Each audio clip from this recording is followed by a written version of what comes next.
A very good morning and a very good afternoon to all of you and I welcome again another session of biology class। और आज की class में हम hormones के बारे में बात करने वाले हैं कि जंतु में मनुष्य में हार्मोन द्वारा सूचनाओं का आवागमन, transmission of information with the help of hormone. ठीक है कि मनुष्य में हार्मोन के द्वारा किस प्रकार से सूचनाओं का आवागमन होता है और उसको किस तरह से कंट्रोल और कोऑर्डिनेशन करता है, वो हम आज की क्लास में हम देखेंगे।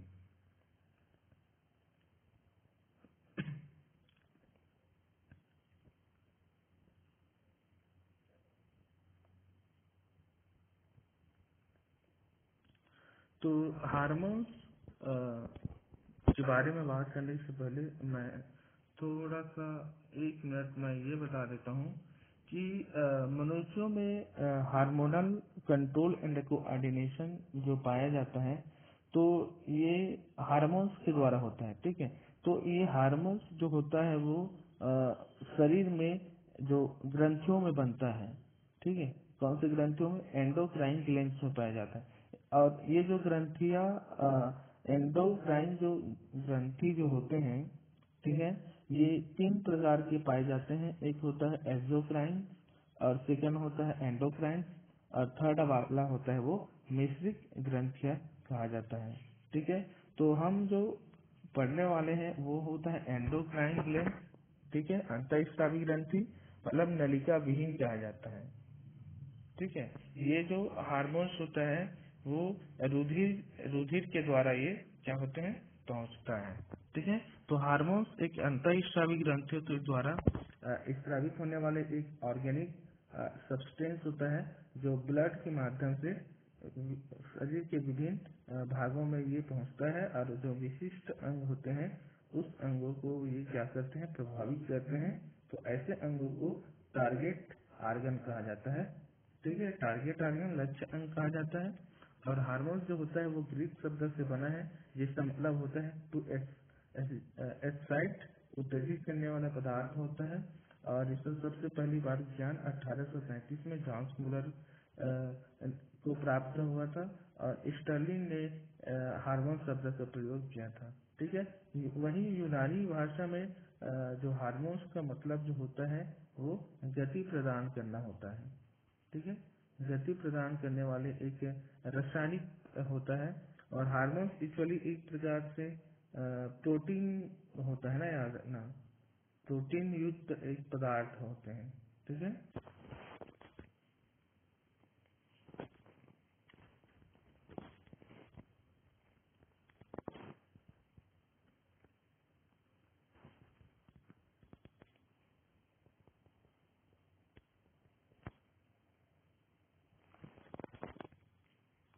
ठीक है। तो हम देखते हैं कि मनुष्य में पाए जाने वाली कितने प्रकार की ग्रंथियां जो होते हैं।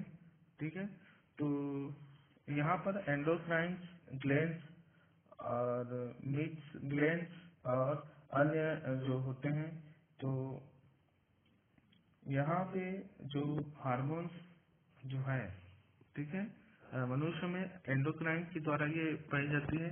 तो 8 प्रकार के यहाँ पर ग्रंथियां पाई जाती है और इसी ग्रंथि के द्वारा जो जो हार्मोन्स सीक्रेट होता है, स्रावित होता है, उसके बारे में देखेंगे। ठीक है, तो पहला जो होता है वो पीयूष ग्रंथि होता है। ठीक है, पीयूष ग्रंथि, इसको पिट्यूटरी, ठीक है, पिट्यूटरी ग्लैंड कहा जाता है। ठीक है, सेकंड वाला है वो थायराइड ग्लैंड होता है और ये पैराथायराइड। और जो अधिवृक्क होता है इसको एड्रिनल ग्लैंड कहा जाता है। ठीक है, एड्रिनल ग्लैंड। और थर्ड वाला जो होता है पीनियल ग्रंथि होता है। ठीक है, ये होता है पीनियल ग्लैंड। ठीक है, थाइमस ग्रंथि और पैंक्रियास। और जो 8वां नंबर में है वो जनन ग्रंथि होता है, गुनेड ग्रंथि होते हैं। ठीक है, ये आप डायग्राम में देख सकते हैं इसको।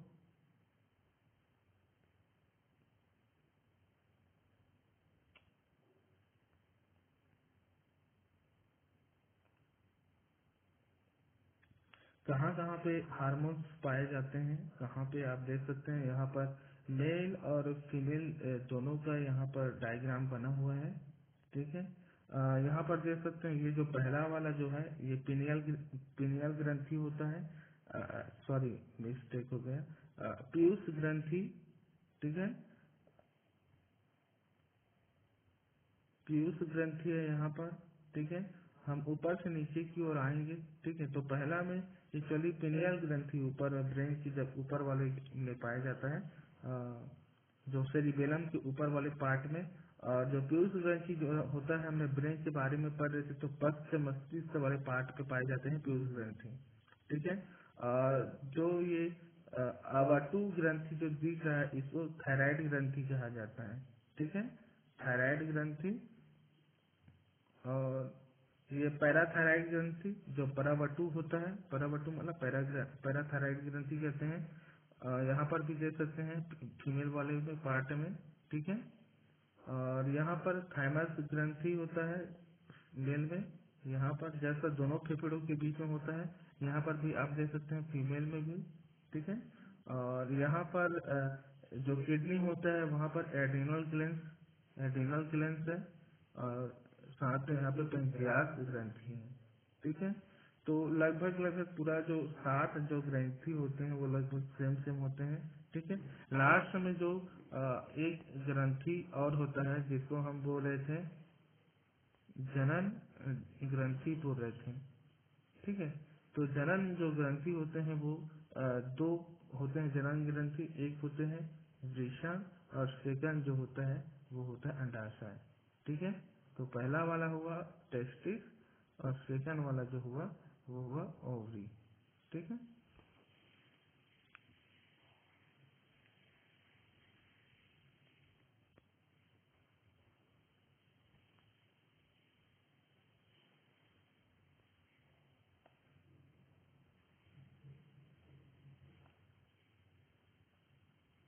अब देखते हैं कि पीयूष ग्रंथि बहुत ही इम्पोर्टेंट है। ये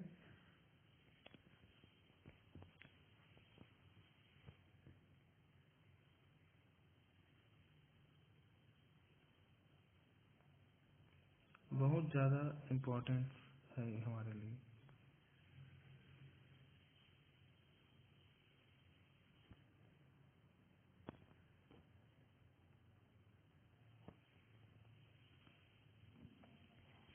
ठीक है। यहाँ पर मैंने इसके हिसाब से डायग्राम यहाँ पर इंक्लूड कर दिया है इस पीयूष ग्रंथि का। ठीक है। तो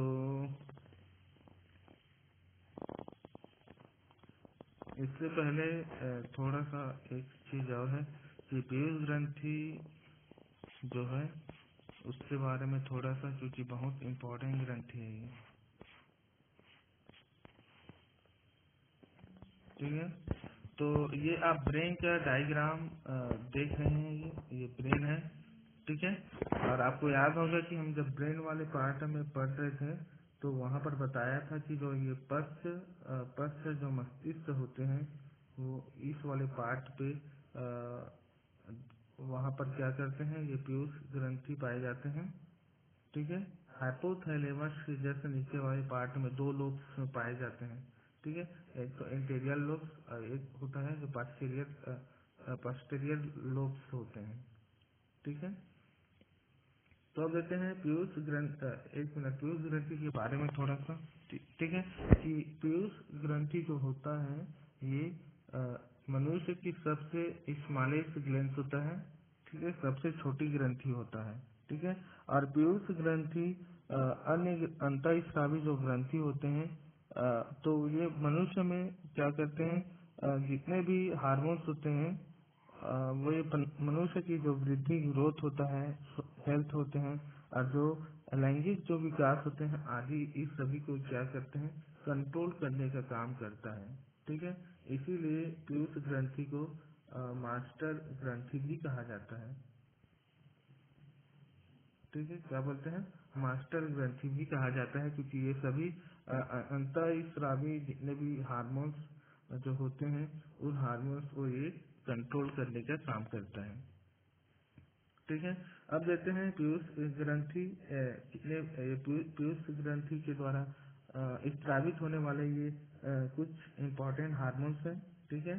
तो पहला जो हार्मोन्स है वो ग्रोथ हार्मोन्स होता है। ठीक है, वृद्धि हार्मोन्स ये यहाँ पर है, देख सकते हैं डायग्राम। ठीक है। तो ये जो ग्रोथ हार्मोन्स जो होता है,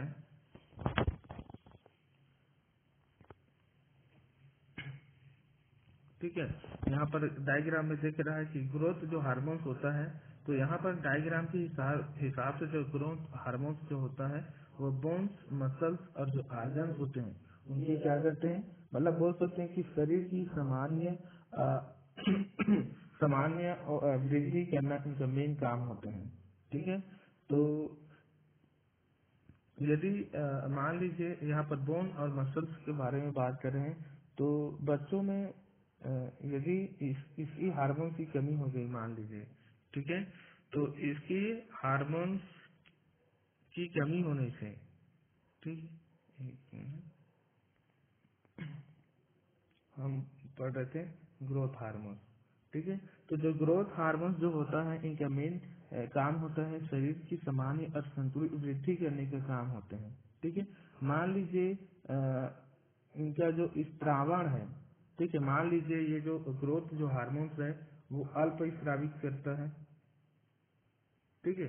तो कम मात्रा में हार्मोन्स स्रावित होने की वजह से, ठीक है, बात करें चाइल्ड में, ठीक है, बच्चों में बात करेंगे तो बच्चों में इसकी कमी से बौनापन आ जाता है। ठीक है।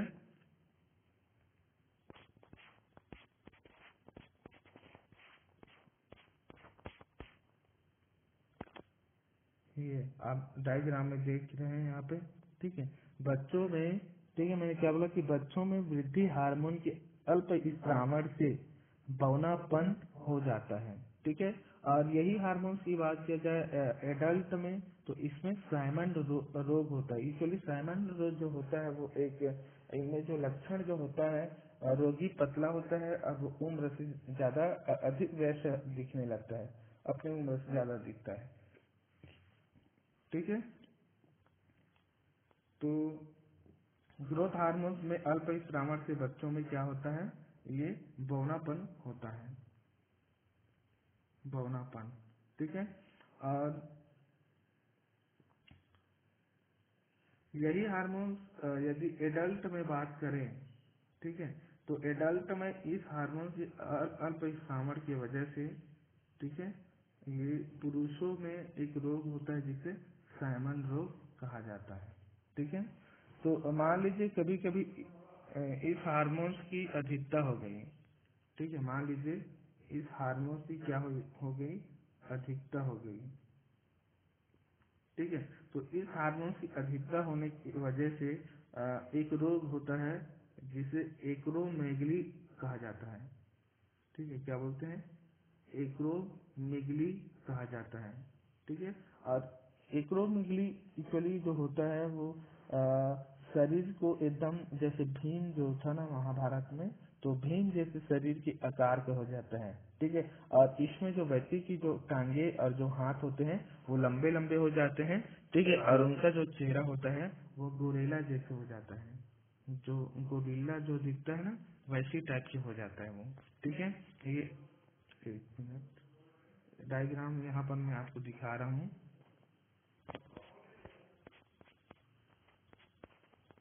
ठीक है। ये ठीक है, ऐसा,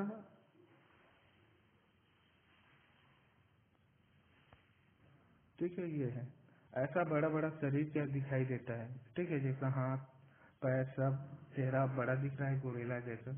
ठीक है। तो ये कैसे दिखाई देता है, गोरिल्ला टाइप की दिखाई देता है। ठीक है।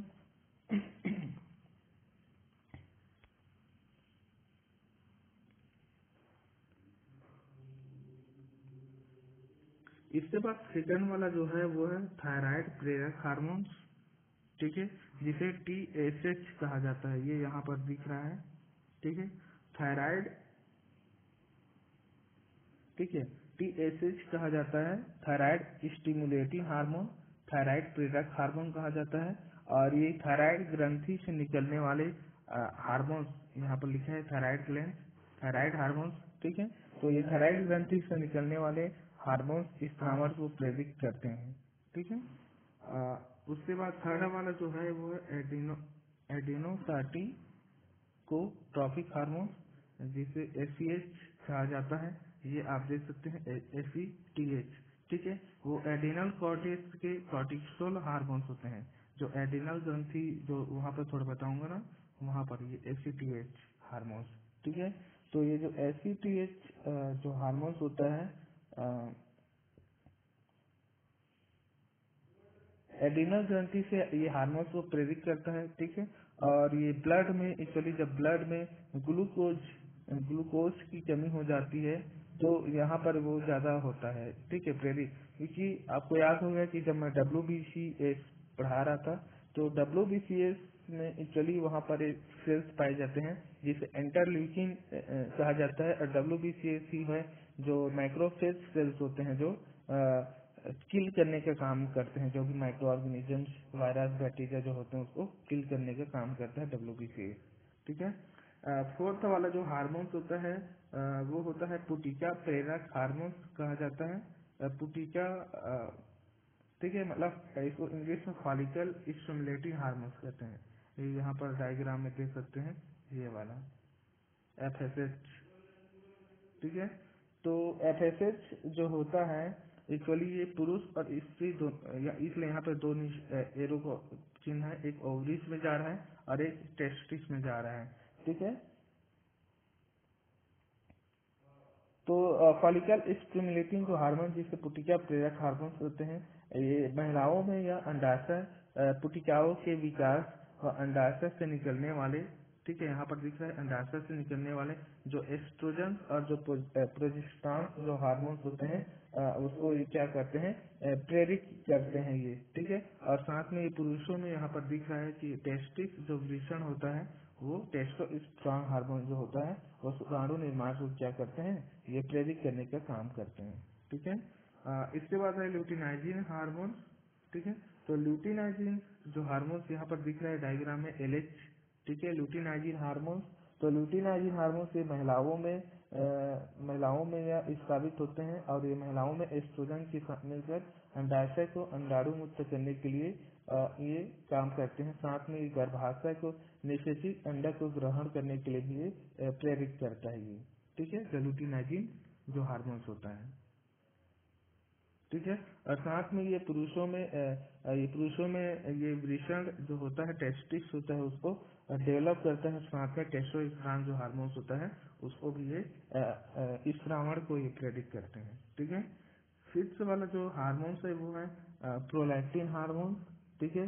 तो प्रोलैक्टिन जो हार्मोन्स यहाँ पर आप डायग्राम में देख सकते हैं, ये वाला, ठीक है। तो जो प्रोलैक्टिन जो हार्मोन्स होता है ये फीमेल में जो मिल्क ग्लैंड्स जो होते हैं, मिल्क स्टामर जो दूध स्टामर होते हैं उसको ये उत्प्रेरित करने का काम करता है, ठीक है।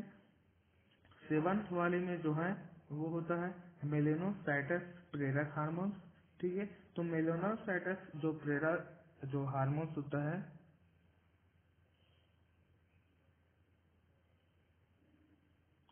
ठीक है। तो मेलेनोसाइट जो प्रेरक जो हार्मोन्स होता है एक्चुअली यहाँ पर इसको मैं शो नहीं किया गया हूँ क्योंकि मेलेनोसाइटस जो हार्मोन्स होता है ये हम जो मनुष्यों में यह हार्मोन हमारे जो त्वचा पर जो रंग होता है, मान लीजिए किसी का त्वचा का रंग काले होते हैं, गोरे होते हैं, सावले होते हैं, ठीक है। तो ये त्वचा पर रंग और साथ में जो तिल वगैरह होते हैं किसी के चेहरे में, पैर, हाथ में, शरीर की बॉडी में कहीं पर भी तिल वगैरह आ जाता है ना, तो ये मेलेनोसाइट प्रेरक हार्मोन्स जो MSH हार्मोन्स कहते हैं, इसी हार्मोन्स ही है जो उसको प्रेरित करते हैं, स्टिमुलेट करता है वो, ठीक है। साथ में ये एनिमल्स में जंतुओं में ये त्वचा के जो मिलेनिन पिगमेंट्स पाए जाते हैं और यही पिगमेंट्स को क्या करते हैं, फैला देते हैं पूरे पूरे बॉडी में त्वचा के रंगों को भी कोऑर्डिनेट करने का ये काम करते हैं। मतलब हम बोल सकते हैं कि हमारे गोरे रंग और सावले रंग होने के जो मेन होता है यही होता है एक मिलेनिन पिगमेंट। ठीक है, मैंने क्या बोला, मिलेनिन जो पिगमेंट होते हैं उसके वजह से होता है। मतलब जो ज्यादा सावले जो काले होते हैं उनमें मिलेनिन जो पिगमेंट्स होते हैं वो ज्यादा पाए जाते हैं, इसके वजह से उनके जो रंग होते हैं वो काले या सावले होते हैं। और जिसमें इस हार्मोन्स की कमी होती है वो ज्यादा गोरे होते हैं। ठीक है, इसके बाद है वेसोप्रेसिन हार्मोन्स। ठीक है, यहाँ पर देख सकते हैं वेसोप्रेसिन हार्मोन एडीएच हार्मोन्स कहते हैं। ठीक है, तो वेसोप्रेसिन जो हार्मोन्स होते हैं ये डायग्राम में दिख रहा है आपको किडनी। ठीक है, और किडनी का मेन जो काम होता है वहाँ पर यूरिन यूरिन के कॉन्सेंट्रेट करने का काम करते हैं।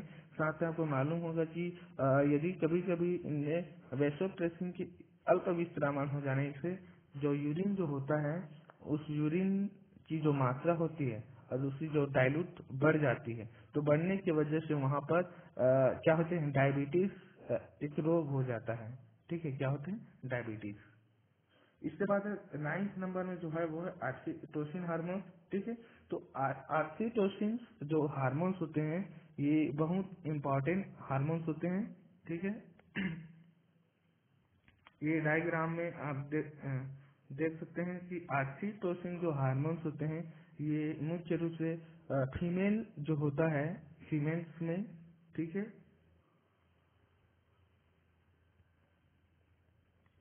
तो हम बात कर रहे थे ऑक्सीटोसिन हार्मोन्स। ठीक है, तो ऑक्सीटोसिन जो हार्मोन्स होता है ये फीमेल की फीमेल के जो शरीर होते हैं उनमें जो मसल्स होते हैं उन पे ही कार्य करते हैं। जो मसल्स होते हैं उन पे कार्य करते हैं और उसको संकुचन करने को प्रेरित करते हैं। ठीक है, संकुचन उस समय जब मान लीजिए कोई भी प्रेग्नेंट लेडी होता है तो वहाँ पर जो लेबर जो पेन होता है।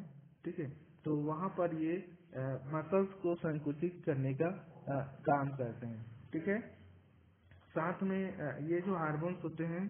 ठीक है, यदि इसको हम जंतुओं की बात करें।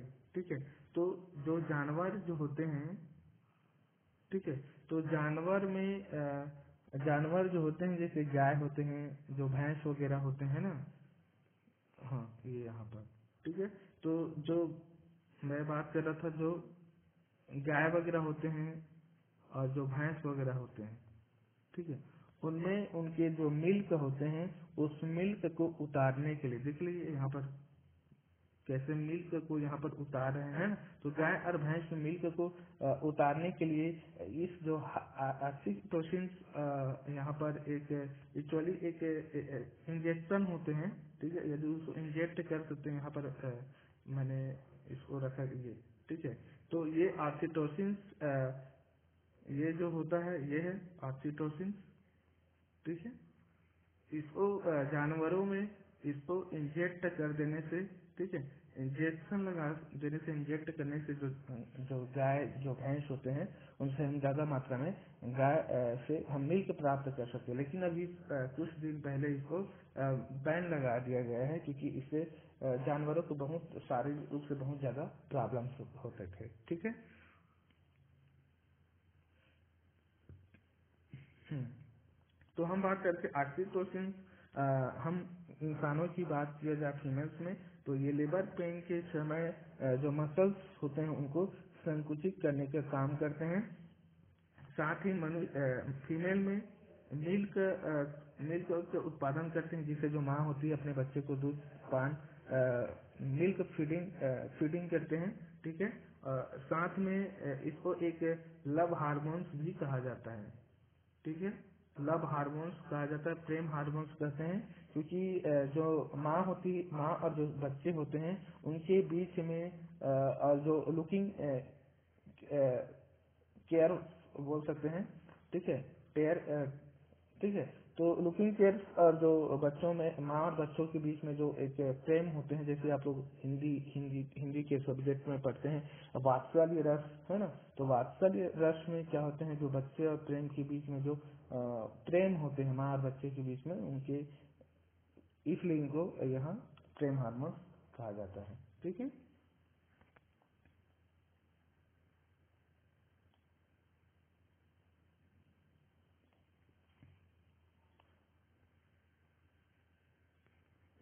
इसके बाद हम देखते हैं सेकंड वाला।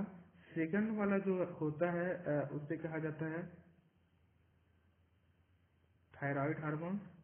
एक्चुअली मतलब थायराइड ग्लैंड्स होता है, ग्रंथि होता है। ठीक है। तो थायराइड जो ग्लैंड्स होते हैं जिसे अवटु ग्रंथि भी कहते हैं। ठीक है, अवटु अवटु कहा जाता है। तो थायराइड जो ग्रंथि होता है, ये एक डायग्राम में दिखा रहा हूँ आपको।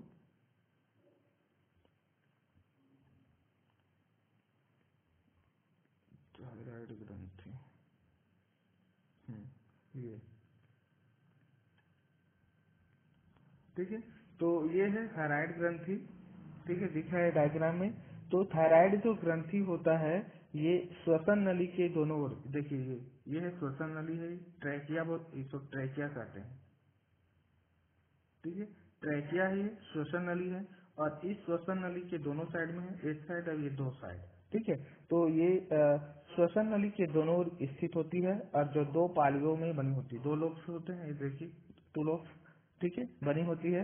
और ये शरीर की सबसे बड़ी अंतःस्रावी ग्रंथि है। ये हमारे लिए बहुत ही इम्पोर्टेंट पॉइंट है। ठीक है, कि ये शरीर की सबसे बड़ी एंडोक्राइन ग्लैंड होती है, याद रखना। और सबसे छोटी हमने देखा था पिट्यूटरी ग्लैंड, पीयूष ग्रंथि सबसे छोटी एंडोक्राइन ग्लैंड होते हैं, और जो थायराइड ग्रंथि होता है वो शरीर की सबसे बड़ी लार्जेस्ट एंडोक्राइन ग्लैंड होता है। ठीक है।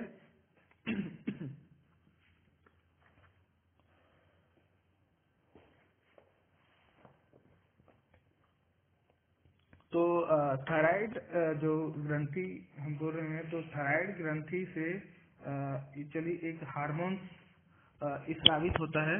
ठीक है।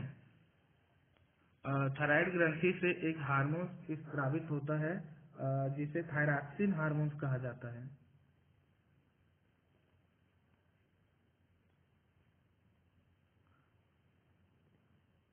ये है थायरॉक्सिन हार्मोन। ठीक है। तो थायरॉक्सिन जो हार्मोन जो होता है, ये हमारे जो गर्दन होते हैं, तो गर्दन में थायराइड ग्रंथि पे ग्रंथि के द्वारा ये इस हार्मोन थायरॉक्सिन हार्मोन का निर्माण होता है। ठीक है।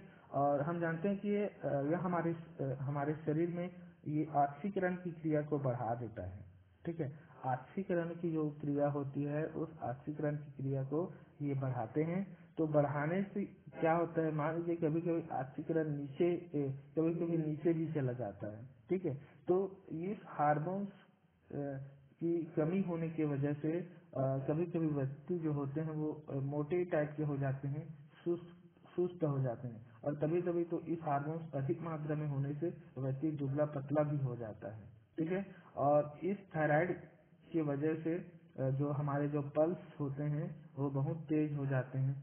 ठीक है, ये कुछ सिम्टम्स होते हैं, और कभी कभी इसे कैंसर होने की भी संभावना होती है। ठीक है। और ये पुरुषों की अपेक्षा एक्चुअली ये स्त्रियों में ज्यादा इनके डिसऑर्डर्स पाए जाते हैं। ठीक है। तो यहाँ पर मैं ये बता रहा हूँ कि यदि मान लीजिए इसकी मात्रा कम हो गई, ठीक है, एक्चुअली इसको हमने ऑलरेडी पढ़ लिया है टीएसएच के फॉर्म में, थायराइड स्टिमुलेटिंग हार्मोन के फॉर्म में, इसको हम ऑलरेडी पहले पढ़ लिए हैं।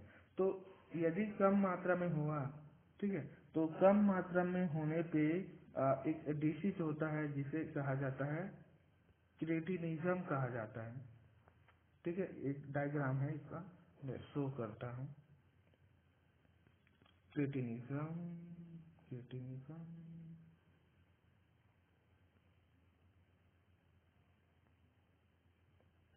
अरे कहाँ चला गया। क्रिएटिनिज्म में क्या होते हैं जो बच्चे, यहाँ पे आप देख सकते हैं, दिख रहा है बच्चे। तो क्रिएटिनिज्म में क्या होते हैं, जो बच्चे होते हैं, बच्चों में थायराक्सिन के अल्प स्रावित होने से ये जो क्रिएटिनिज्म होते हैं या रोग उत्पन्न होता है, और इसके कारण से जो बच्चे होते हैं उस बच्चे मंद बुद्धि वाले होते हैं। ठीक है, क्या होते हैं, मंद बुद्धि वाले होते हैं, और ये साथ में बौनापन होते हैं। आप देख रहे हैं कि ये बौनापन है, ये बौना है ये लोग। ठीक है, और कभी कभी इस हार्मोन्स की वजह से एक और रोग होता है, ठीक है, जिसे घेंघा रोग कहा जाता है। इससे तो आप सभी प्रचलित है, घेंघा रोग। ठीक है, गैटर कहते हैं इसको इंग्लिश में, गैटर डिसीज। इसका भी एक डायग्राम है, आप देख सकते हैं।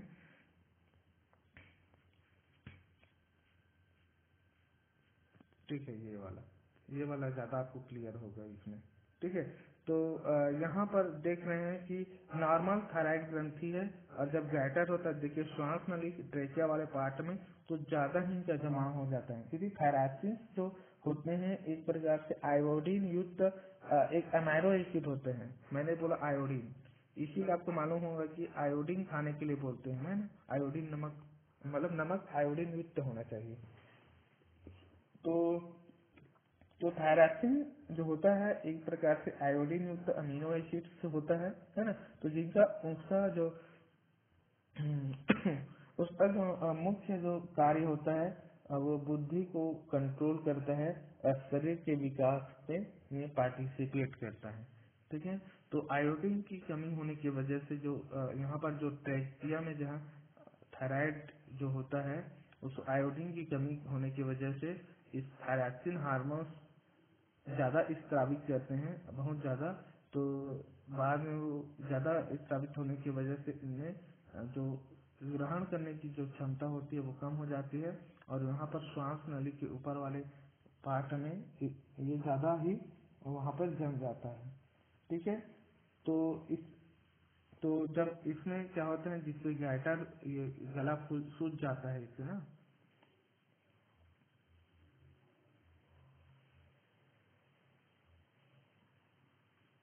ठीक है, इसमें एक और डिसीज है जो बहुत इम्पोर्टेंट है, उसको कहा जाता है हाशीमोटो डिसीज। ठीक है, ये हाशीमोटो डिसीज कहा जाता है, और ये एक अनुवांशिक कारण भी हो सकता है, या ठीक है, आयोडीन अधिक मात्रा में सेवन करने से भी होता है। ठीक है, इसका एक डायग्राम था मेरे पास।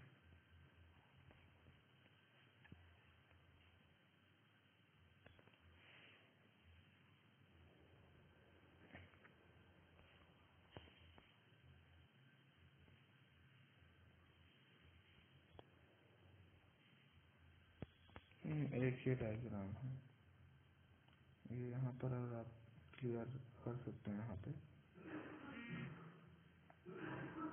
यहाँ पर दिख ही रहा है, ये जो नॉर्मल थायराइड कंडीशन पे जब इनलार्ज होता है थायराइड, तो देखिए इसमें ज्यादा जमा हो गया है इसे चारों तरफ। ठीक है, तो हाशीमोटो जो डिसीज होता है, ये आयोडीन के अत्यधिक मात्रा में सेवन करने से होता है। ठीक है, और थायराइड ग्रंथि से स्रावित होने वाले जो हार्मोन्स, थायराक्सिन हार्मोन्स होता है, वो बहुत कम हो जाती है, क्योंकि ज्यादा मात्रा में स्रावित होती है आयोडीन की कमी को पूरा करने के लिए। ठीक है, और यहाँ पर एक एंटीबॉडीज भी बनता है ना। और यहाँ पर आपको मालूम होगा स्वर, ऊपर वाले में स्वर वाइस बॉक्स है, लैरिंग्स कहा जाता है। ठीक है, तो यहाँ पर एक क्वेश्चन पूछा गया था, इसको मैंने आपको एक बार और बताया था जब हम पाचक ग्रंथि के बारे में पढ़ रहे थे। तो उसको एडम्स एप्पल कहा जाता है। ठीक है, एडम्स एप्पल जो होता है, ये स्वर यंत्र, जिसे यहाँ पर लैरिंक्स वॉइस बॉक्स जो होते हैं उनके नाम से जाना जाता है। और यहाँ पुरुष जो होते हैं, मेल और जो फीमेल्स होते हैं, ये दोनों में पाया जाता है। ठीक है, लेकिन जो पुरुष जो होते हैं उनमें ये एकदम क्लियर होता है। ठीक है, और ये चारों तरफ से जो थायराइड एक्चुअली ये कार्टिलेज से बना होता है ना, कार्टिलेज उपास्थि होते हैं, वो गर्दन को घेरे हुए हैं। ठीक है, ऊपर की ओर मालूम होगा आप अपने गर्दन क्या बोलते हैं, हाँ जो गला होता है, उस गले को आप देख सकते हैं। आप यहाँ पर उभरा हुआ, आप यदि आप अपने हाथों से स्पर्श करेंगे गले को, तो वहाँ पर एक उभरा हुआ उभार है, उभरा हुआ है गर्दन में चारों तरफ से। तो यही होता है एडम्स एप्पल कहा जाता है, लैरिंक्स वाइस बॉक्स बोलते हैं।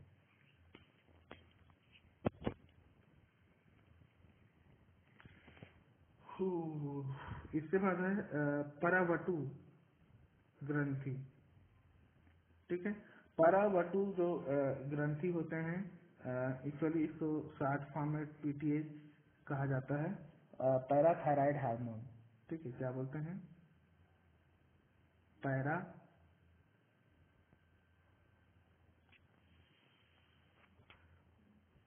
पैराथायराइड हार्मोन कहा जाता है।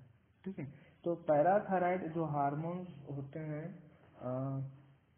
ये हाँ एक डायग्राम में आपको शो कर देता हूँ।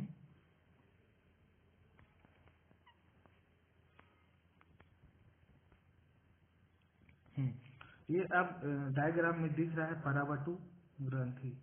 ठीक है, तो परावटु जो ग्रंथि होते हैं, ये गर्दन में उपस्थित पैराथायराइड ग्रंथि यहाँ पर गर्दन में ही बना होता है। ठीक है, इसका जो, एक मिनट,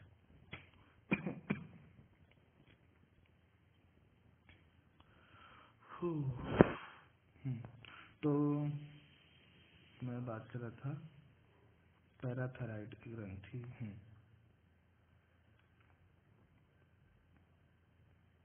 तो पैराथायराइड जिसे परावटु ग्रंथि भी कहा जाता है, तो पैराथायराइड जो ग्रंथि होता है, ठीक है, इनका मुख्य फंक्शन करें, इनका मुख्य कार्य फंक्शन के बारे में बात करें, तो ये क्या करते हैं, जो ब्लड होता है, तो ब्लड में पाए जाते हैं कैल्शियम। ठीक है, तो ब्लड में कैल्शियम की मात्रा को ये कंट्रोल करने का काम करते हैं। ठीक है, कोऑर्डिनेट नियमन करता है, इसको नियमन कंट्रोल शब्द यूज किया जाता है ना। तो ये ब्लड में कैल्शियम की मात्रा को क्या करते हैं, नियमन करना इनका मेन काम होते हैं। और यदि यह हार्मोन्स बहुत कम हो, तो ब्लड में कैल्शियम की मात्रा कमी हो जाती है। ठीक है, और जब कमी हो जाती है तो क्या होते हैं, कमी हो गया तो क्या होगा, और ज्यादा हो गया तो क्या होगा, है ना। तो यहाँ पर लिखते हैं। ठीक है, तो मान लीजिए पैराथायराइड हार्मोन्स की कमी हो गया, तो कमी होने की वजह से जो हमारे पेशी होते हैं, कंकाल पेशी बोलते हैं, आपको पता होगा। ठीक है, हड्डी वाले एरिया कंकाल पेशी। ठीक है, तो जो कंकाल पेशी होते हैं हमारे, जो आर्म होते हैं, बाह कहते हैं इसको हिंदी में। ठीक है, जो बाह होता है, और जो हमारा फुट होता है, ठीक है, पैर। ठीक है, तो हाथ पैर जो होते हैं, आपको मालूम होगा, कभी कभी हमारे हाथ पैर जो होते हैं उनमें एक ऐंठन होता, क्या बोलते हैं, ऐंठन होता है, अकड़न वगैरह होता है, आपको मालूम होगा। हाथ पैर जो होते हैं वो अकड़ने लगता है। एक डायग्राम है मेरे पास, मैं आपको दिखा रहा हूँ। तो ये आप देख रहे हैं हाथ। ठीक है, तो पैराथायराइड जो हार्मोन्स होते हैं वो गर्दन में वहाँ पर स्थापित होते हैं। इनका मेन काम बताया कि ब्लड में कैल्शियम की मात्रा का कोऑर्डिनेट करता है। ठीक है, और ये अल्प अल्प मात्रा में स्थापित होने से जो हमारे बताया कि तो जो कंकाल जो पेशी होता है, उस कंकाल पेशियों में क्या होता है, जो हमारे बाह होते हैं और जो हमारे पैर होते हैं और हमारे जो हाथ होते हैं, उनमें अकड़न हो जाता है। कभी कभी अकड़ जाता है, या अपने आप ऐंठन हो जाता है, हाथ पैर ऐंठने लगता है। ठीक है, तो ये पैराथायराइड हार्मोन के वजह से होता है। तो एक्चुअली इस रोग का एक नाम यूज किया जाता है, टर्म है, ये टर्म है, उसे कहा जाता है टीटेनी कहा जाता है। ठीक है, ऐसे डिसीज को बोलते हैं टीटेनी डिसीज कहा जाता है। ठीक है, एक और है इसके बारे में, यदि मान लीजिए ये अति हो गया, अति स्रावन हो गए तो ज्यादा मात्रा में स्रावित हो गए तो पैराथायराइड हार्मोन्स के अति स्रावन से जो हड्डी में कैल्शियम का जो निष्कासन होता है वो ज्यादा होने लगता है। ठीक है, तो होने लगता है तो इससे जो हड्डियां जो होती है, जो बोन होते हैं, ठीक है, जो बोन होता है वो बोन क्या हो जाता है, पतली हो जाती है और साथ में ये कमजोर हो जाता है। ठीक है, क्या हो जाता है, कमजोर। एक डायग्राम देख लीजिए आप, एक डायग्राम, यहाँ पर ये वाला डायग्राम,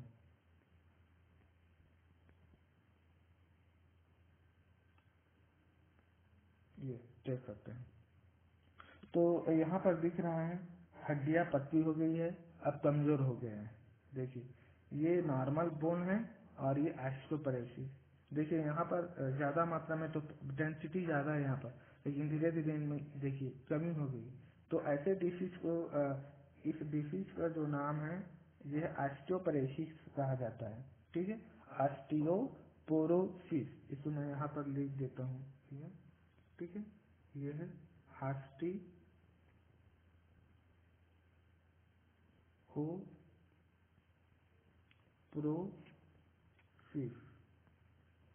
चलिए ये महिलाओं में ज्यादा ये केस आता है। ठीक है, तो ऑस्टियोपोरोसिस कहा जाता है जिनमें हड्डियां पतली और कमजोर हो जाती है।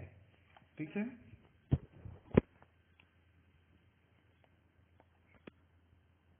इसके बाद नेक्स्ट जो है हमारा वो हम देखते हैं, क्या देखिए पहले थाइमस ग्रंथि के बारे में देख लेते हैं। पहले थोड़ा छोटा भी पड़ता है। हाँ, तो ये है थाइमस ग्रंथि। आप देख रहे हैं डायग्राम में, थाइमस जो होता है ये हमारे जो फेफड़ा होते हैं, आपको मालूम होगा ये वाले पार्ट में फेफड़ा है। ठीक है, इसको मैं डील कर देता हूँ। ठीक है, तो ये है थाइमस ग्रंथि। ठीक है, तो थाइमस जो ग्रंथि होते हैं, आपको मालूम होगा ये श्वास नली होता है। यहाँ पर दो भागों में, यहाँ पर फेफड़ा यहाँ पे बटा हुआ रहता है, फेफड़ा। ठीक है, तो ये जो बीच वाले जो हिस्सा होता है यहीं पे पाया जाता है थाइमस। ठीक है, और एक्चुअली ये जो होता है यहाँ पर आपको मालूम होगा हृदय होता है, हार्ट होता है यहाँ पर। ठीक है, क्या होता है, हृदय होता है।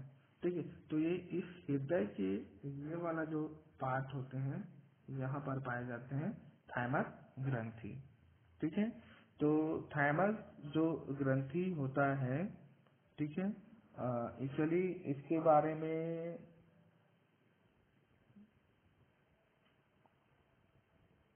कुछ था, इम्पोर्टेंट था, अ, क्या था भूल गया, चल छोड़िए, बाद में बताता हूँ। ठीक है, तो थाइमस जो ग्रंथि जो होता है ये जो युवा होते हैं, यंग होते हैं, युवाओं में ये सबसे ज्यादा मात्रा में एक्टिव होते हैं। ठीक है, एक्टिव होने की वजह से तो फिर क्या होते हैं, जो मैच्योरिटी पन आता है ना, वो मैच्योरिटी पन आता है और फिर धीरे धीरे ये जो थाइमस जो ग्रंथि होती है वो धीरे धीरे कमी होने लगता है। ठीक है, तो थाइमस जो ग्रंथि होते हैं, इस थाइमस ग्रंथि के द्वारा एक हार्मोन्स स्रावित होता है जिसे थाइमोसिन कहा जाता है, थाइमोसिन हार्मोन। ठीक है, तो थाइमोसिन जो हार्मोन्स जो होता है,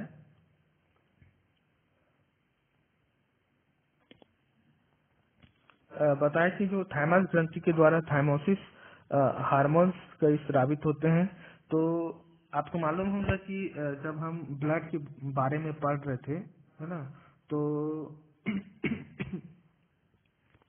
तो ब्लड के बारे में बात कर रहे थे, तो मैंने बताया कि WBCS जो होता है, ठीक है, इस WBCS में दो प्रकार के सेल्स पाए जाते हैं। उस सेल्स को नाम बताया था, एक जो था उसको T सेल्स बताया था, आपको याद होगा तो, और एक होता है B सेल्स होते हैं, ये बताया था मैंने। ठीक है। तो जो टी सेल्स बताया था, तो ये जो टी सेल्स जो होते हैं वो थाइमस ग्रंथि, ये टी का मतलब होता है थाइमस या थाइमस ग्रंथि से ही ये बना हुआ है। लिम्फोसाइट्स है ना, ये लिम्फोसाइट्स बोलते हैं WBCS को। ठीक है। तो ये क्या होते हैं, जो हमारी बॉडी को प्रतिरक्षा तंत्र की तरह कार्य करता है। थोड़ा बढ़ा देता हूँ। ठीक है। तो ये जो टी सेल्स जो होते हैं, एक प्रतिरक्षा प्रतिरक्षा इम्यून सिस्टम कहते हैं इसको। इम्यून सिस्टम, इम्यून सिस्टम में ये हेल्प करते हैं। ठीक है। तो तो ये ज्यादा मात्रा में क्या बनाते हैं, एंटीबॉडीज। क्या बनाते हैं ये, ज्यादा मात्रा में ये एंटीबॉडी बनाता है और ये शरीर की क्या करता है, हेल्प करता है। ठीक है। तो कभी कभी क्या होता है आप लोग क्वेश्चन पूछते हो मेरे से, कई बार पूछे थे आप लोगों ने कि जो बच्चे होते हैं वो ज्यादा स्ट्रांग होते हैं, कभी कभी जो बूढ़े होते हैं वो कमजोर होते हैं, ऐसा क्यों पूछते हैं आप लोग, है ना। तो जो ओल्ड होते हैं और जो यंग होते हैं, ठीक है। तो ओल्ड की बात करें तो ओल्ड में ये जो थाइमोसिन जो हार्मोन्स बात करते हैं, थाइमोसिन जो हार्मोन्स होता है वो इनमें कमी हो जाती है। ठीक है। और जो यंग होता है उनमें ये अधिक मात्रा में पाया जाता है। ठीक है। जिससे फलस्वरूप जो इम्यून सिस्टम्स जो होते हैं वो इस ओल्ड में जो बूढ़े होते हैं उनमें इनकी कमी होने की वजह से इनकी जो इम्यून सिस्टम होता है वो कमजोर हो जाता है। ठीक है। और जो यंग होते हैं उनका इम्यून सिस्टम ज्यादा स्ट्रांग होता है। ठीक है।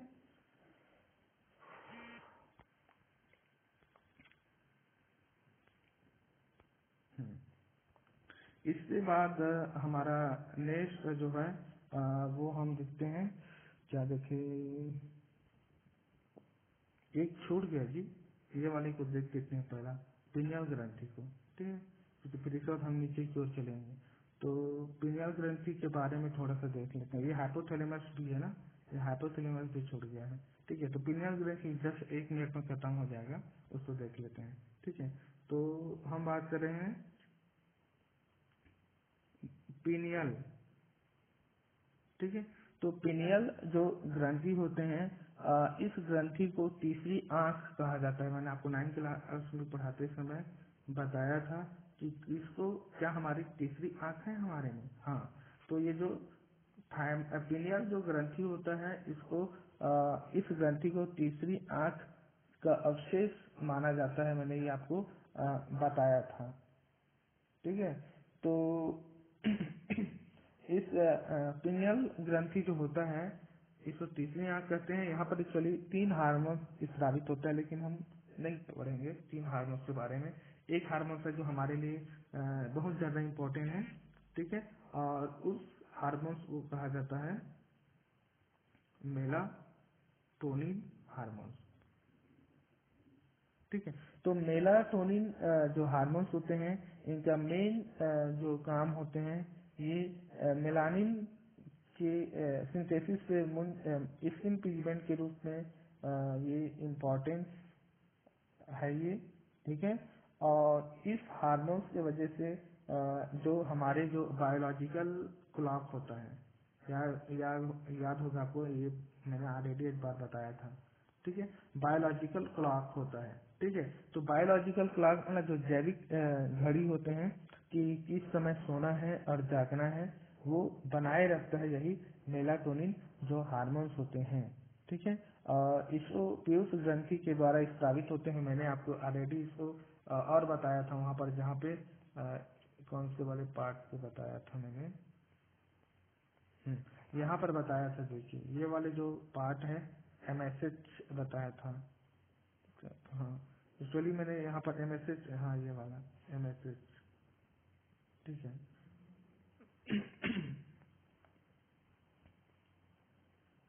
हम्म, तो ये था, हम बात कर रहे थे मेलाटोनिन बायोलॉजिकल क्लॉक के बारे में बात कर रहे थे, है ना, कि सोने और जगाने के लिए ये काम करते हैं।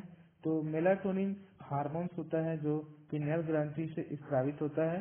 और हाँ, तो यहाँ पर याद ना, हमको सोना है तो ये सोना है तो हमारे आंखों से कनेक्टेड है ये। आंखों से, ठीक है, और तीसरी आंख भी है। तो ये रेटिना रेटिना से भी स्रावित होते हैं ठीक है। रेटिना और जो पीनियल ग्रंथि होते हैं वो यहाँ से स्रावित होते हैं और ये शरीर के एक जैविक घड़ी को नियंत्रित करता है, ठीक है। यहाँ पर आपको मैंने एक डायग्राम से मैं डील कर देता हूँ। बहुत ही अच्छा डायग्राम है, ठीक है। ये वाला पार्ट देखिए दिख रहा है, बहुत ही अच्छा बढ़िया है। मैं यहाँ पे दिखा रहा हूँ आपको, ठीक है। देखिए आपको मालूम है, ठीक है, ये 12 बजे है, दोपहर की 12 बजे है और ये मिडनाइट है, ठीक है। पूरा ये टाइम पे यहाँ पर दिखाया गया है कि कहाँ कहाँ पे आप देखिए। जैसे ये मिड नाइट है, मिड नाइट के बाद यहाँ पर देखिए 2 बजे का समय जो होता है आपको मालूम है। दोपहर सॉरी, जो मॉर्निंग टाइम में जो होता है, दोपहर के समय जो होता है, मतलब सॉरी 2 बजे का रात होता है ना, वहाँ पर हम सबसे ज्यादा गहरी नींद में होते हैं, है ना। और धीरे धीरे हमारे जो बॉडी का जो टेम्परेचर होता है लोवेस्ट होता है मॉर्निंग टाइम में 4:30 बजे, फिर 6 साढ़े, देखिए धीरे धीरे यहाँ पर बताए गए हैं, ठीक है। तो कुछ कुछ ऐसे टाइम्स होते हैं जहाँ पर इनके कुछ कुछ हार्मोन्स प्रोडक्शन होता है, कहाँ पर कितना होते हैं। जैसे ये दोपहर के 12 बजे है, तो दोपहर 12 बजे के बाद यहाँ पर थोड़ा सा नियमन होता है। फिर इनमें क्रिया बहुत फास्ट हो जाता है समय के साथ, धीरे धीरे मसल्स में इनके स्ट्रेंथ बढ़ता है, समय बढ़ते जा रहा है, ठीक है। 17 बज गया, 17 मतलब आप समझ गए हैं 7 बज गए हैं शाम के समय, ठीक है। फिर धीरे धीरे ब्लड प्रेशर और टेम्परेचर होते हैं जो हाई होते हैं, देख लीजिए यहाँ पे, ठीक है। मेलाटोनिन जो हार्मोन्स होते हैं यहाँ पर स्टार्ट होता है लगभग ये क्या कितने टाइम 9 बजे के आसपास, ये 9 बजे रात में।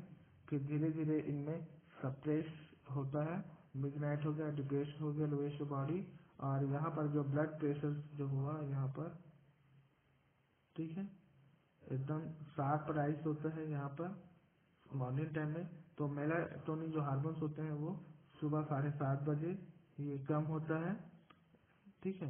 और यहाँ पर टेस्टोस्टेरोन हार्मोन्स ये एकदम फैक्ट होता है, ये मैंने मानता हूँ कि टेस्टोस्टेरोन जो पुरुषों में जो होता है ये मॉर्निंग टाइम में ज्यादा साबित होते हैं। यहाँ पर हाईएस्ट दिखाया भी गया है, ठीक है, हाईएस्ट टेस्टोस्टेरोन सेशन, ठीक है।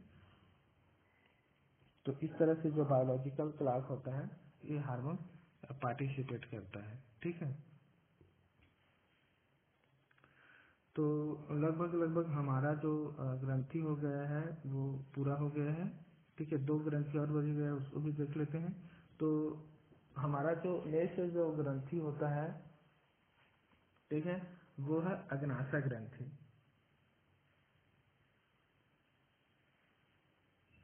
इसके लिए मैंने डायग्राम शायद नहीं रखा है। अग्नाशय ग्रंथि, अग्नाशय रेडिनल ग्रंथि भी बचे हैं, 2 ग्रंथि और बच गए हैं, हो जाएगा, खत्म हो जाएगा, डोंट वरी, ठीक है। ये डायग्राम नहीं है मेरे पास, इसको ऐसे ही देख लेते हैं। तो अग्नाशय ग्रंथि होता है या मानव शरीर की दूसरी सबसे बड़ी ग्रंथि है। क्या होता है, दूसरी सबसे बड़ी ये ग्रंथि होता है। इसको मिश्रित ग्रंथि भी कहते हैं, मैंने बताया था, ठीक है। ऐसा होता है मिश्रित ग्रंथि होता है, ठीक है। एंडोक्राइन और एस्ट्रोक्राइन दोनों प्रकार की ग्रंथियां पाई जाती हैं, ठीक है। और ये पाचन की क्रिया में पढ़ते समय भी बताया था कि हेल्प करता है ये, ठीक है। तो यहाँ पर मैंने बताया था कि जो अग्नाशय होता है, ठीक है,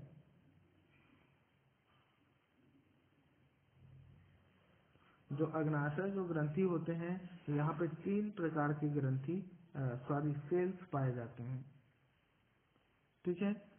क्या पाए जाते हैं, सेल्स पाए जाते हैं, ठीक है। तो 3 प्रकार के जो सेल्स पाए जाते हैं, ठीक है। तो एक जो होता है, एक्चुअली 2 ही प्रकार पढ़ते हैं, तीसरा पढ़ने की जरूरत नहीं है, ठीक है। तो एक जो होता है वो होता है अल्फा सेल्स कहते हैं, अल्फा सेल्स होता है। और एक जो होता है वो बीटा सेल्स होते हैं। आपको इस बीटा सेल्स में मालूम होगा कि यहाँ पर एक इंसुलिन नामक हार्मोन स्रावित होता है। ठीक है, तो इंसुलिन जो हार्मोन होता है, ये इंसुलिन एक्चुअली ये ना हो तो क्या होगा, तो ना हो तो क्या होगा, तो मालूम होगा कि जो शुगर्स पाए जाते हैं ब्लड में, शुगर्स लेवल होते हैं, वो यूज नहीं कर पाएगा। ठीक है, तो इंसुलिन यदि एब्सेंट हुआ तो वहाँ पे शुगर की जो मात्रा है वो ब्लड में चला जाएगा और ब्लड के बाहर निकल जाएगा, जिसे डायबिटीज होता है, ये मैंने बताया था। ठीक है, तो यदि मान लीजिए इंसुलिन ज्यादा मात्रा में स्रावित हो रहा है तो ये हमारे लिए डेंजर भी होता है। ठीक है, यदि किसी भी व्यक्ति के शरीर में इंसुलिन ज्यादा मात्रा में इंजेक्शन भी लगाया जाता है, आपको मालूम होगा, इंजेक्शन के द्वारा दे दिया जाए तो उनका जो लीवर होता है वो ब्लड की सारी जितने भी शुगर्स होते हैं उनको ये ले लेता है, और जो ब्रेन होता है वो नहीं मिल पाता उसको। तो इसमें मतलब ब्रेन में शुगर की कमी हुआ, मतलब यहाँ डेंजर हो सकता है। ठीक है, तो यहाँ पर बताया कि डायबिटीज होता है। ठीक है, इसको मैं थोड़ा सा विस्तार से बता रहा हूँ, बहुत क्लियर हो जाएगा। देखिए, ये है लीवर। ठीक है, आपको याद होगा कि मैंने बताया था कि लीवर में ग्लूकोज किसका स्रावित होता है, मैंने बताया था ग्लाइकोजन का, याद होगा आपको। लीवर में ग्लाइकोजन का स्टोरेज होता है। ठीक है, अब मैंने बताया था कि जब हम उपवास रहते हैं तो ये जो ग्लाइकोजन होते हैं ये टूट जाता है ग्लूकोज में, और इससे हमको क्या होते हैं, उपवास टाइम में ये एनर्जी प्राप्त होता है, ग्लूकोज से ग्लाइकोजन इसी में। ठीक है, तो अग्नाशय जो ग्रंथि होता है, यदि वो ग्लूकोज में क्या हुआ कि यदि ग्लाइकोजन लीवर में स्टोरेज है तो शरीर में इंसुलिन की कमी हो जाता है, याद रखना, क्योंकि ये जो ग्लाइकोजन होते हैं वो ग्लूकोज ज्यादा मात्रा में बनाते बनाते चला जाएगा, तो बनाते बनाते चला जाएगा ज्यादा मात्रा में, तो वहाँ पर इंसुलिन की कमी हो जाता है और वहाँ पर डायबिटीज हो जाता है। ठीक है, तो डायबिटीज से जो पेशेंट्स होते हैं उनको इंजेक्शन लगाए जाते हैं, और इसके लिए माउथ से भी दिया जाता है, जो प्रोटीन के रूप में पाचन के लिए वहाँ पर यूज किया जाता है। ठीक है, तो इसी की वजह से जो होता है डायबिटीज होता है। ठीक है, अब बात कर रहे थे जो अल्फा अल्फा वाला। ठीक है, तो जो अल्फा जो सेल्स होते हैं, यहाँ पर एक हार्मोन सीक्रेट होता है, उस हार्मोन को कहा जाता है ग्लूकागॉन, कहा जाता है ग्लूकागॉन हार्मोन। ठीक है, तो जो ग्लूकागॉन जो गान हार्मोन होते हैं, एक्चुअली ये ग्लूकोज की मात्रा को नॉर्मल रखने का काम करते हैं, और साथ में ये प्रोटीन और लिपिड से ग्लूकोज को सिंथेसाइज करने का काम करते हैं। ठीक है, बस इतना ही इसके बारे में।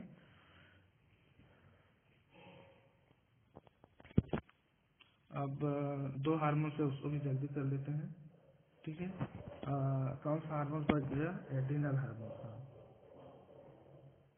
एड्रिनल हार्मोन, ठीक है, ग्रंथि, सॉरी एड्रिनल ग्रंथि है।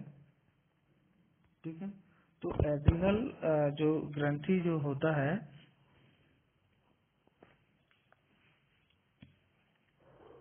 अधिवृक्क कहा जाता है इसको हिंदी में, क्या बोलते हैं, अधिवृक्क ग्रंथि होते हैं। तो अधिवृक्क जो ग्रंथि जो होते हैं,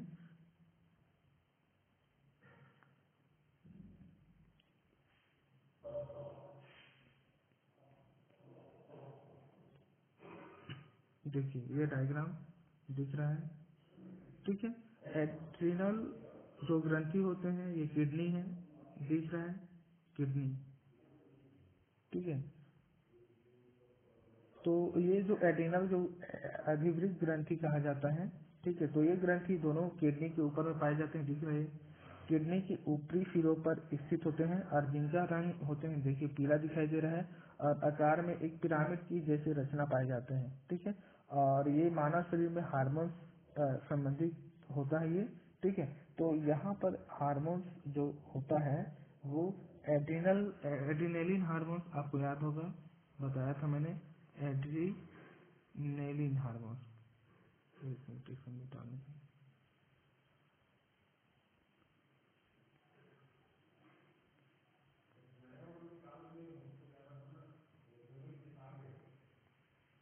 ये एड्रीनलिन हार्मोन्स, जिसे स्ट्रेस हार्मोन्स कहा जाता है, और ये शरीर को उत्तेजित करता है, और साथ में ये इमरजेंसी हार्मोन्स भी कहा जाता है।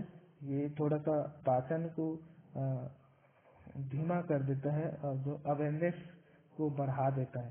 तो एड्रेनलिन जो हार्मोन्स होता है वो पीयूष ग्रंथि द्वारा नहीं होता है, एक्चुअली ये नर्व सिस्टम के द्वारा होता है। तो ये इसे फाइट और फ्लाइट हार्मोन्स भी कहा जाता है। लड़ो और उड़ो हार्मोन्स कहते हैं। ठीक है, लड़ो और उड़ो, फाइट और फ्लाइट हार्मोन्स कहा जाता है एड्रेनलिन हार्मोन्स को। ठीक है, और एड्रेनलिन हार्मोन्स जो होता है इसके वजह से एक रोग होता है। ठीक है, एक रोग होता है, उस रोग को कहा जाता है विरिलिज्म। ठीक है, एड्रेनलिन जो एड्रेनल ग्रंथि होता है वहाँ पर इनकी क्या होता है, विरिलिज्म रोग होता है। विरिलिज्म क्या होता है, यहाँ पर डायग्राम से आप समझ जाएंगे। ये सब जानते हैं ये क्या है विरिलिज्म। ठीक है, तो विरिलिज्म जो होता है ये महिलाओं में पुरुष जैसा लक्षण आ जाता है, जैसे कि आवाज में भारी होना, दाढ़ी आना, मूंछ आना। ये दिख रहा है आपको, देख लीजिए दाढ़ी है।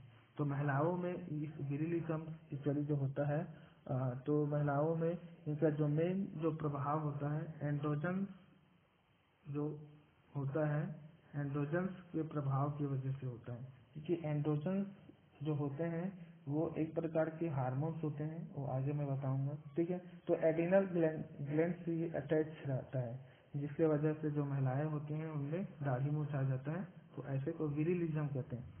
तो महिलाओं में बाल वगैरह ज्यादा आ जाते हैं, हाथ वगैरह में, चेहरे में मूंछ वगैरह आ जाते हैं, तो ये विरिलिज्म की वजह से होता है। ठीक है,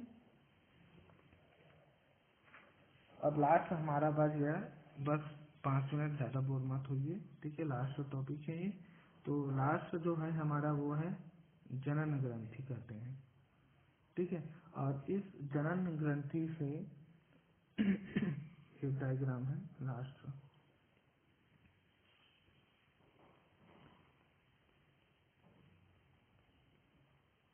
जी,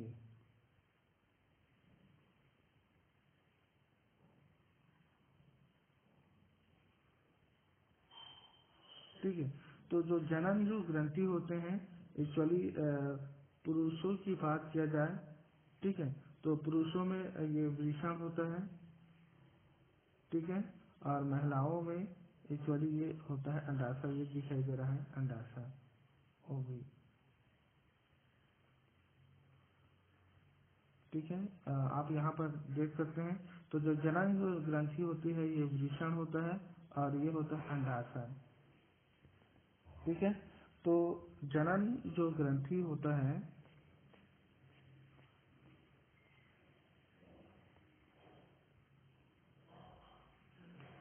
ठीक है, तो जनन जो ग्रंथि होता है वो दो हुआ, एक हुआ वृषण और एक हुआ अंडाशय। ठीक है, तो जनन अंग होता है जो मेल में वृषण, और जो फीमेल होता है वो अंडाशय को कहा जाता है। और ये जो प्रजनन क्रिया में डायरेक्ट फॉर्म में ये शामिल होता है, और इनका जो मेन जो काम होता है वो क्या करते हैं, जो लिंग हार्मोन्स कहा जाता है उनको ये ज्यादा मात्रा में उत्पादन किया जाता है। ठीक है, तो यहाँ पर पढ़ते हैं, पहले मेल हार्मोन्स के बारे में पढ़ लेते हैं। 2 मिनट, मेल हार्मोन्स। ठीक है, तो जो मेल हार्मोन्स जो होता है, एक हार्मोन्स है टेस्टोस्टेरोन।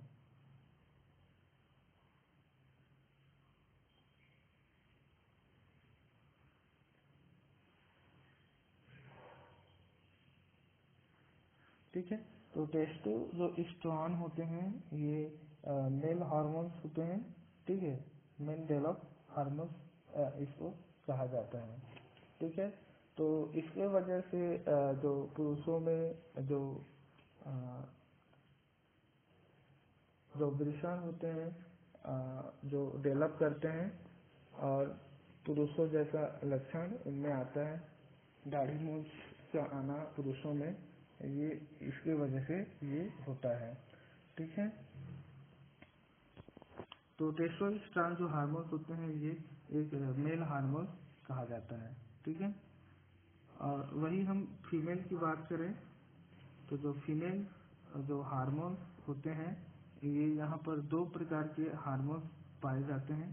एक जो होता है वो होता है एस्ट्रोजन हार्मोन, और सेकंड जो होता है वो होता है प्रोजेस्टेरॉन हार्मोन, ठीक है। तो देख लेते हैं थोड़ा सा एस्ट्रोजन के बारे में, ठीक है। तो एस्ट्रोजन जो हार्मोन जो होता है, ठीक है, इसको नारी विकास हार्मोन कहा जाता है,